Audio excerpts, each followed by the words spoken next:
Hello everyone, this is Jyoti Gupta and welcome back to my YouTube channel Learn with a Learner। तो आज हमारा प्याजे की cognitive development theory का part 2 है। आज हम पार्ट 2 डिस्कस करेंगे। But where is my marker? Okay, तो हमने पार्ट 1 डिस्कस किया था जिसमें पूरा कंप्लीट नहीं हो पाया था क्योंकि थोड़ी बड़ी थ्योरी है, इसलिए टॉपिक्स उसमें पॉइंट्स उसमें कुछ ज़्यादा हैं।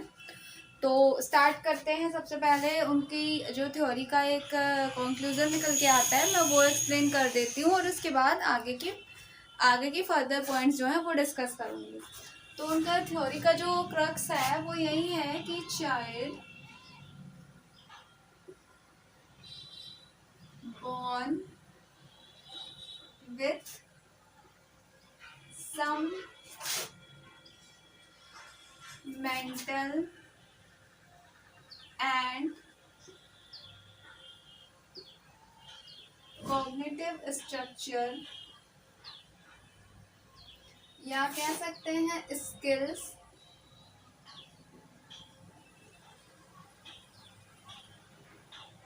which develops and attains its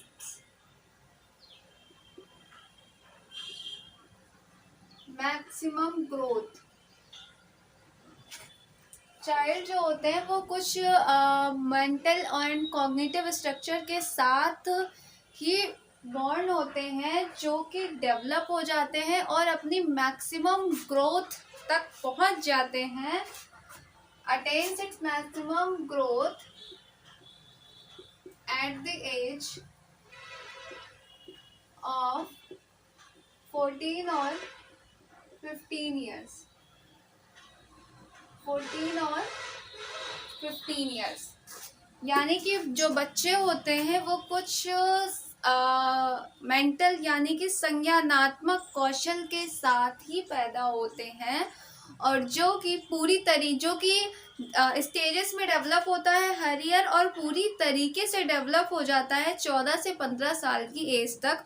उनका जो कॉग्निटिव स्ट्रक्चर यानी कि जो उनका माइंड है, जो उनका ब्रेन है, जो उनका मेंटल स्किल्स है, थिंकिंग का, प्रॉब्लम सॉल्विंग का, ब्रेन स्टॉर्मिंग का, इमेजिनेशन का, अंडरस्टैंडिंग का, परसेप्शन का, इन सभी चीज़ों का जो जो जो स्किल है वो 14 और 15 ईयर्स तक अपनी मैक्सिमम ग्रोथ ले लेता है। 14 और 15 ईयर्स तक पूरी तरीके से डेवलप हो जाता है।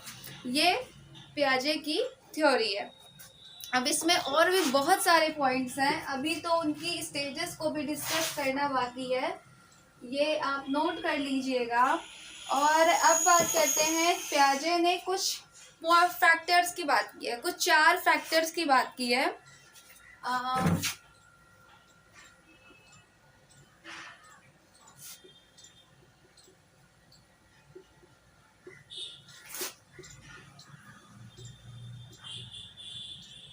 चार फैक्टर्स दिए हैं, उन्हें आप ऐसे लर्न कर सकते हैं MESE से।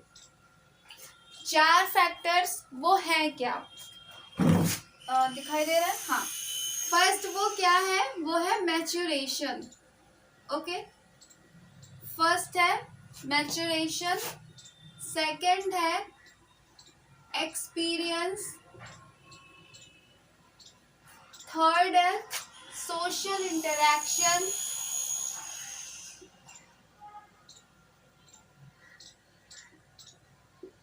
एंड फोर्थ है इक्विलिब्रेशन।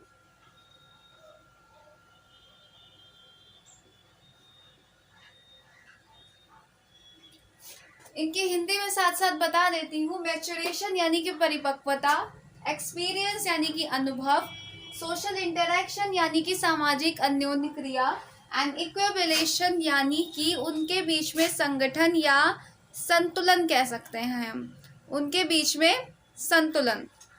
ये इनकी 4 फैक्टर्स इन्होंने दिए। अब ये 4 फैक्टर्स हैं क्या?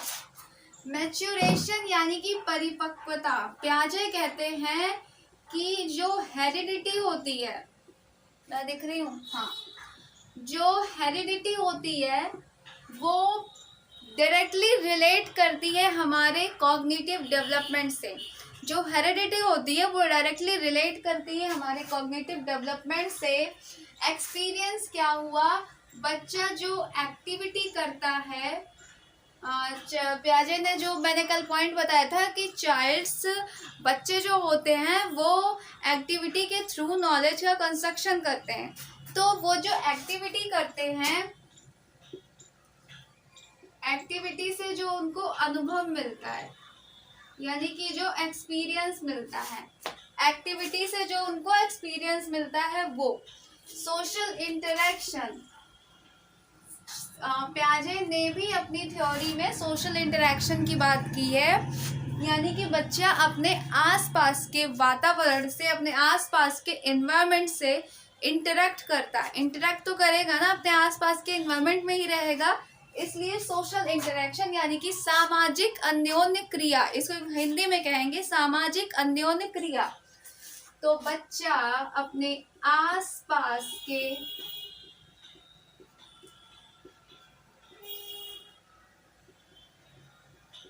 वातावरण से, अभी मैंने क्या बताया था, क्या करता है बच्चा अपने आसपास के वातावरण से इंटरेक्ट करता है।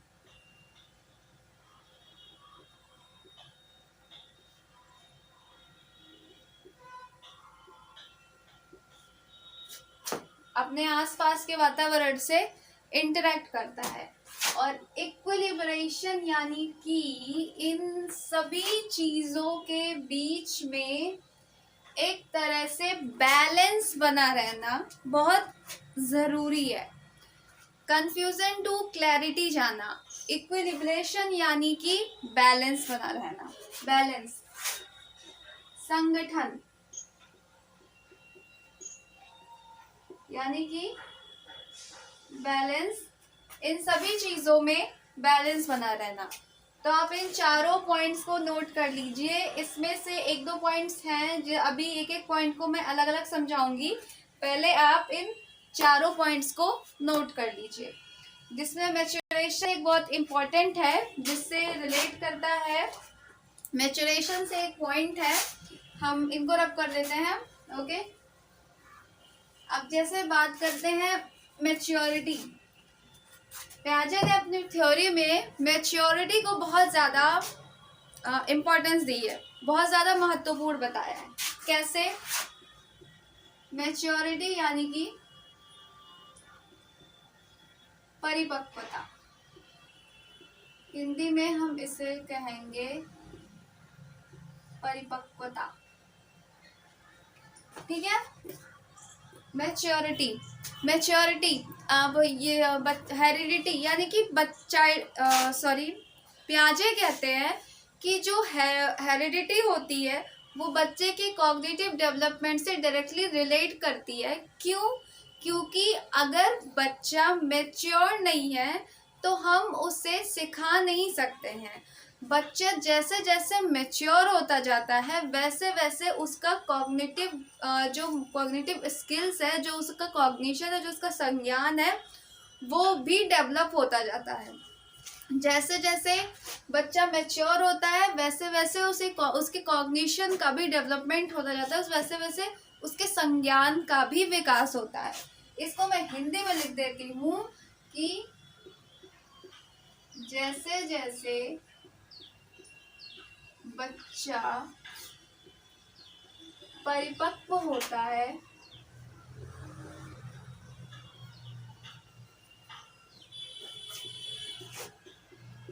साथ ही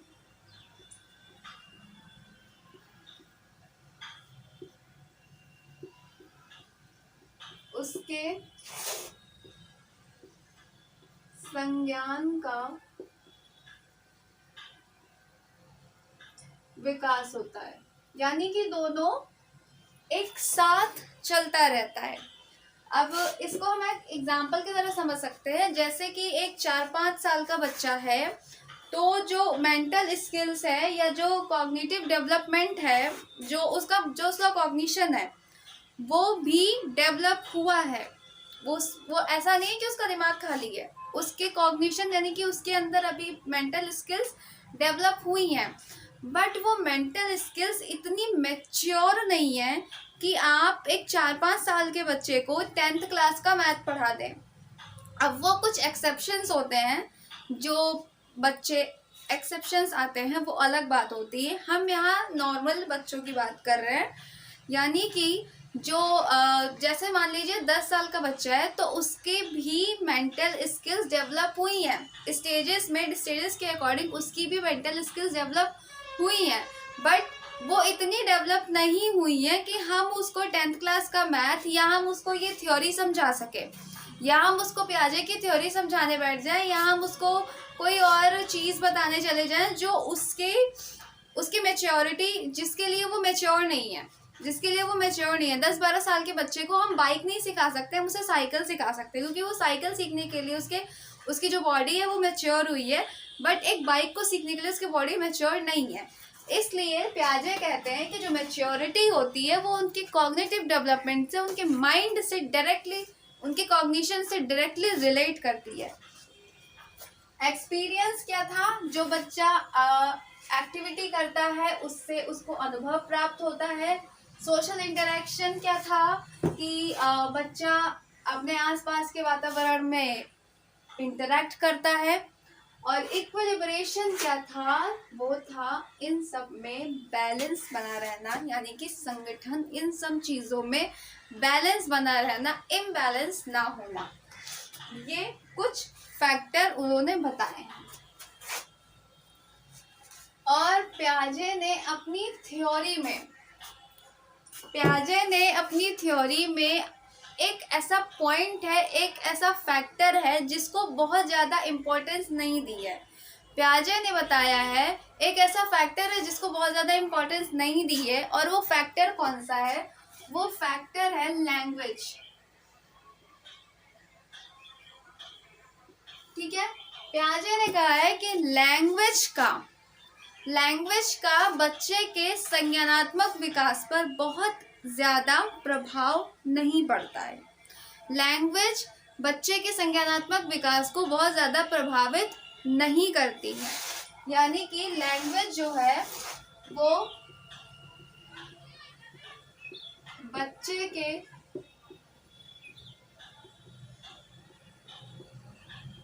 संज्ञानात्मक विकास को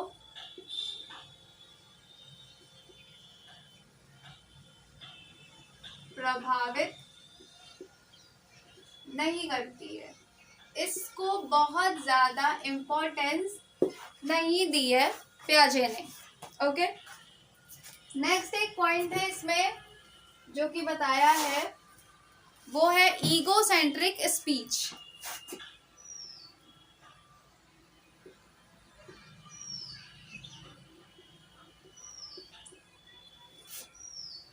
ईगोसेंट्रिक स्पीच यानी कि अहम केंद्रित वाक, इसको हिंदी में हम कहेंगे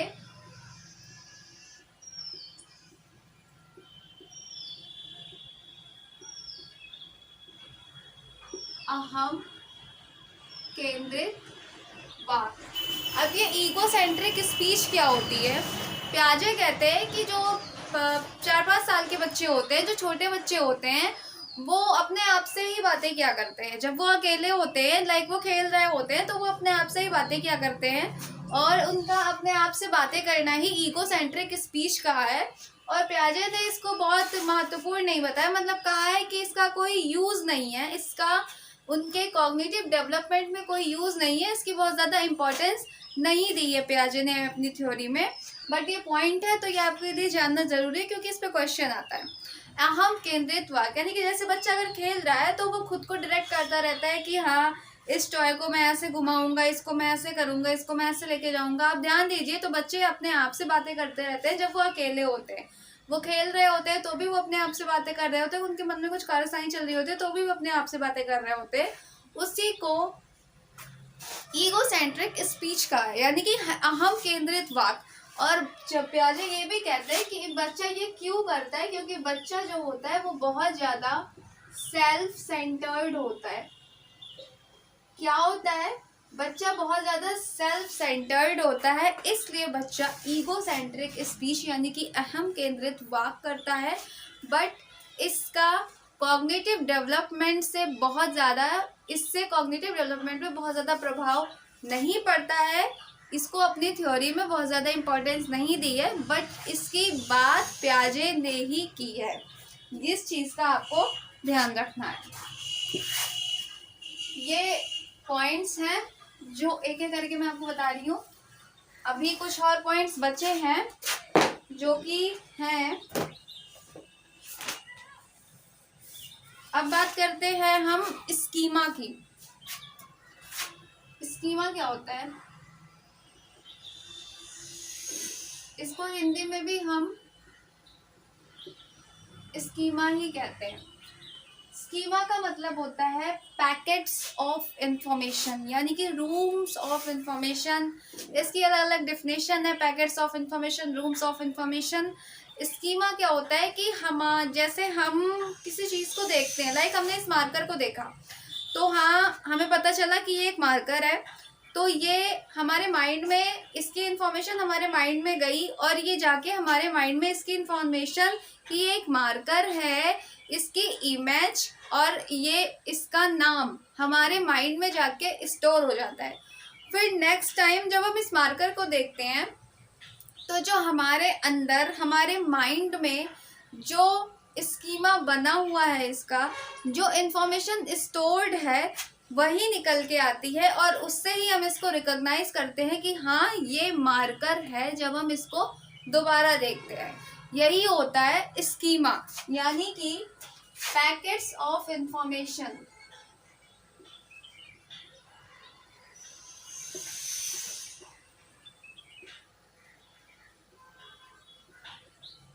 या यूं कह सकते हैं रूम्स ऑफ इंफॉर्मेशन।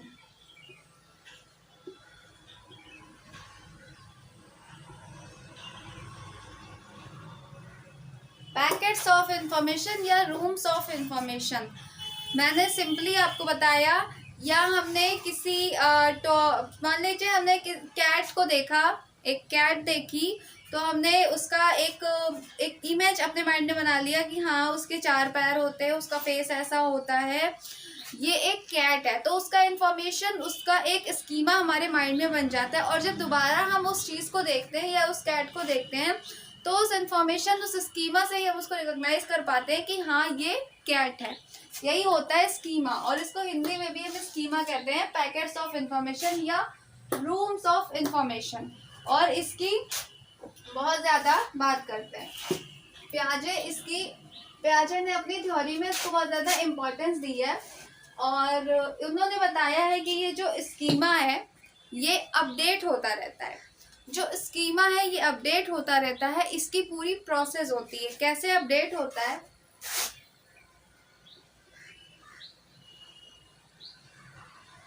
स्कीमा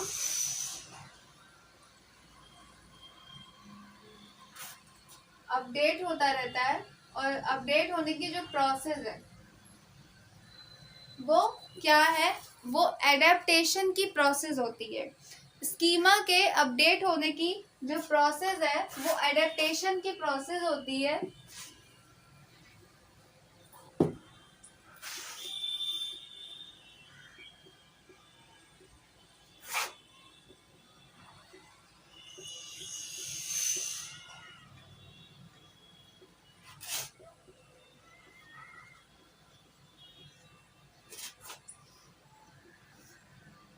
परिवर्तन तो चेंज हो जाएगा।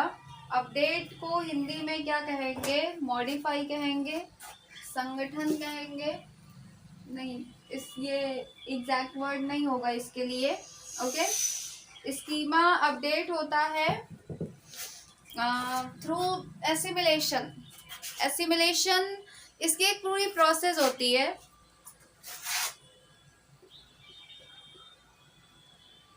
Schema updates through. अब इसमें 2 फैक्टर्स आते हैं। एक होता है एसिमिलेशन, दूसरा होता है एकोमोडेशन,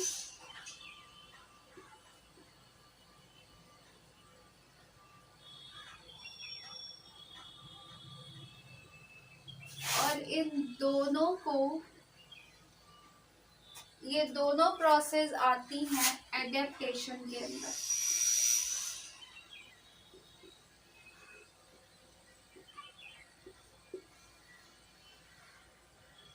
ये दोनों प्रोसेस आती हैं एडेप्टेशन के अंदर। अब एसिमिलेशन क्या होता है और एकोमोडेशन क्या होता है?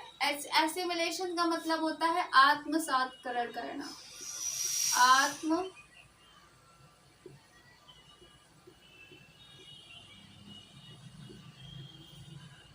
आत्मसात्करण करना। अकोमोडेशन होता है संगठन या मॉडिफाई करना, एक तरह से कह सकते हैं। मुझे इसकी एग्जैक्ट हिंदी नहीं याद आ रही है, ठीक है। एसिमिलेशन होता है कि जो हमारा एग्जिस्टिंग स्कीमा है उसमें न्यू इंफॉर्मेशन को ऐड करना।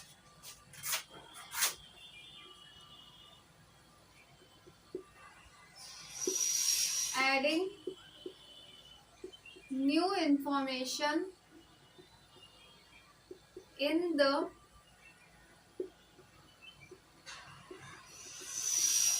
existing schema। जो हमारा एग्जिस्टिंग स्कीमा है उसमें हम नई इंफॉर्मेशन को ऐड करते हैं, और नई इंफॉर्मेशन से कभी कभी हम क्या होते हैं, हम यानी कि इक्विबलेशन में रहते हैं, यानी कि संगठन में रहते हैं, और कभी कभी हम कंफ्यूजन में भी चले जाते हैं। तो उस कंफ्यूजन से क्लैरिटी की तरफ जाना अकोमोडेशन कहलाता है, यानी कि हमारा जो स्कीमा है उसको मॉडिफाई करना। और एकोमोडेशन की प्रोसेस होती है, यानी कि जो हमारा स्कीमा है उसमें परिवर्तन होता रहता है, उसमें चेंज होता रहता है, वो मॉडिफाई होता रहता है।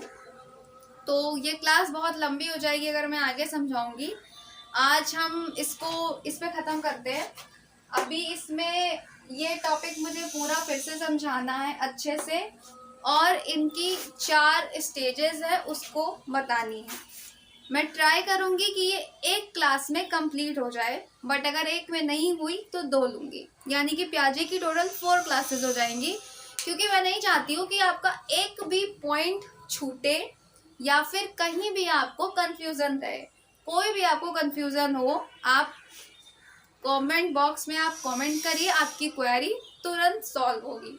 ओके, इस क्लास को यही ख़त्म करते हैं क्योंकि ये बहुत बड़ी हो जाएगी और इसको मुझे दोबारा समझाना है। और अब स्टेजेस की बात करेंगे। अभी तक तो मैंने जितना जो पॉइंट्स आपको बताए हैं काफ़ी इम्पोर्टेंट है, उसे अपनी नोट्स में नोट कर लीजिएगा। और साथ ही साथ जो आप हमेशा करते हैं, लाइक, सब्सक्राइब एंड शेयर आप करेंगे ही। अगर वीडियो पसंद आई हो, पसंद आए ना आए, समझ में ज़रूर आनी चाहिए। एंड आई होप आपको समझ में ज़रूर आई होगी। Thank you so much.